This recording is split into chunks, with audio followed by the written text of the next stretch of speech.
Babylon, built on the banks of the Euphrates River, played an extremely important role in the history of Mesopotamia.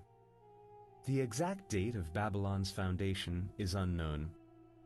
It was originally a small Akkadian Amorite city, but its importance grew continuously. By the 18th century BC, under Hammurabi's reign, the city had become the center of the Babylonian Empire. Later, in the Assyrian period, its importance decreased. During the reign of Nebuchadnezzar II, Babylon was rebuilt.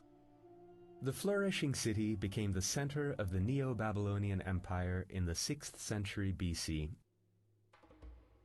At that time, Babylon was surrounded by fortified walls, about 18 kilometers in length. The walls were constructed of clay bricks and were about 18 meters in height. These mighty walls and the legendary Ishtar Gate inspired ancient historians to list the structure among the wonders of the ancient world.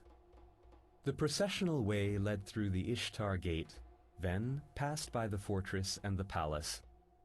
The legendary Hanging Gardens might also have stood next to the processional way, but the exact location is still unknown.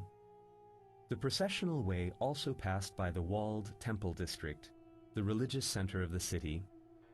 The ziggurat, dedicated to Marduk, chief deity of Babylon, stood in this district. The city layout was simple, with narrow but long, straight streets dividing the city into districts. The newer parts of the city were mostly residential districts, where the population of several 100,000 lived. In the second half of the 6th century BC, Babylon was ruled by the Persians, but remained one of the royal centers.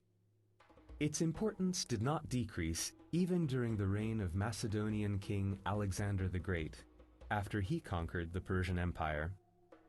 Following his early death, however, Babylon fell into decay and was later abandoned by its inhabitants.